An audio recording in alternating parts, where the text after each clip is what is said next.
यह कहानी एक गधे की है जिसका मालिक एक धोबी था। धोबी बहुत कंजूस था। इस वजह से वह गधे को ठीक से खाना नहीं देता था। खाना न मिलने की वजह से वह गधा कमजोर पड़ गया। कई बार धोबी उसे दूसरी जगह भेज देता ताकि वह जाकर घास खा सके। एक दिन गधा खाने की तलाश में अपने घर से दूर जंगल की ओर चला गया। जंगल में चलते चलते उसके पास एक गीदड़ आया और उससे बोला, क्या बात है मेरे दोस्त, तुम इतने कमजोर क्यों लग रहे हो? क्या तुम्हें खाना नहीं मिलता?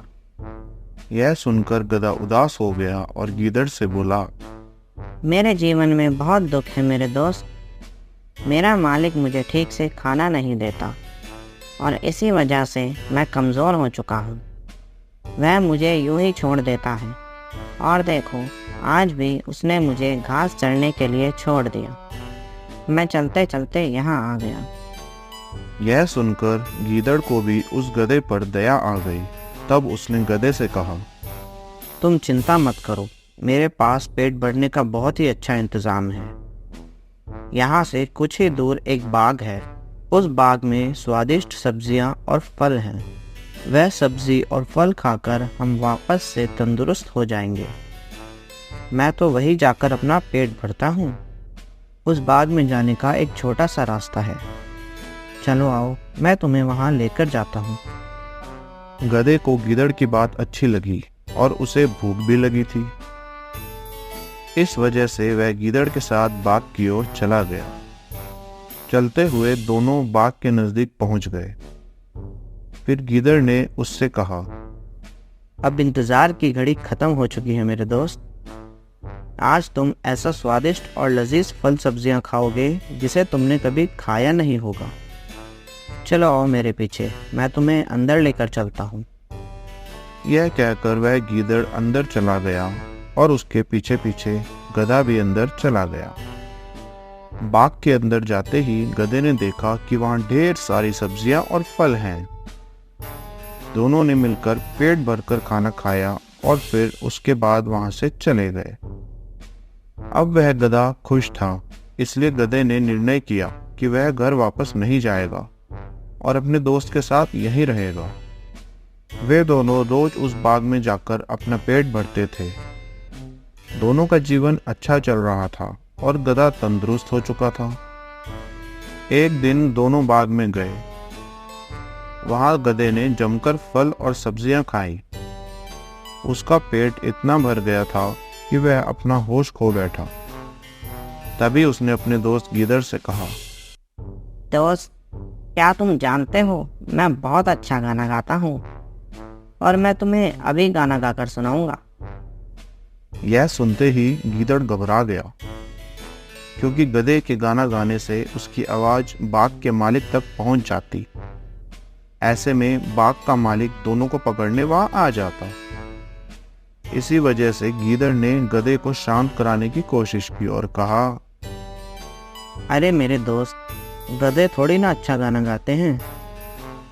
यह सुनकर गधे ने कहा, गधे बहुत अच्छा गाना गाते हैं। वे मधुर स्वर में करके गाना गाते हैं। गीदड़ समझ चुका था कि गधे को चुप नहीं किया जा सकता। इस वजह से उसने वहां से निकलने के बारे में सोचा। गीदड़ बोला, ऐसी बात है तो फिर मैं तुम्हारी बात पर विश्वास कर लेता हूँ। मुझे तो लगता है कि तुम बहुत अच्छे गायक हो। तुम्हारा गाना सुनकर इस बाग का मालिक तुम्हें फूल की माला पहना देगा। लेकिन मैं भी तुम्हें फूलों की माला पहनाना चाहता हूँ। तुम एक काम करो, मेरे जाने के बाद तुम अपना गाना शुरू करना। तब तक मैं फूलों की माला लेकर आता हूँ। यह कहकर वह गीदड़ वहां से चला गया और फिर गधे ने अपना गाना गाना चालू किया।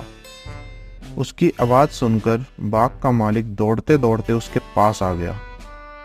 जैसे ही उसने गधे को देखा तो वह समझ गया कि उसके बाग का खाना वह गधा चुराकर खाया करता था।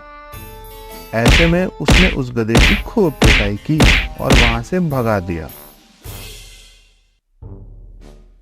इस कहानी से हमें यह सीख मिलती है कि अगर कोई हमारी भलाई की बातें कर रहा है और कुछ अच्छी बात समझाने की कोशिश कर रहा है तो हमें उसकी बात माननी चाहिए।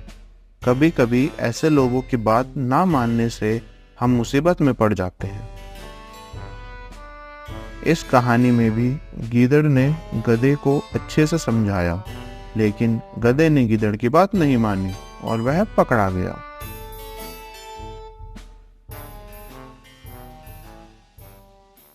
एक वृक्ष के नीचे हाथी बैठा था।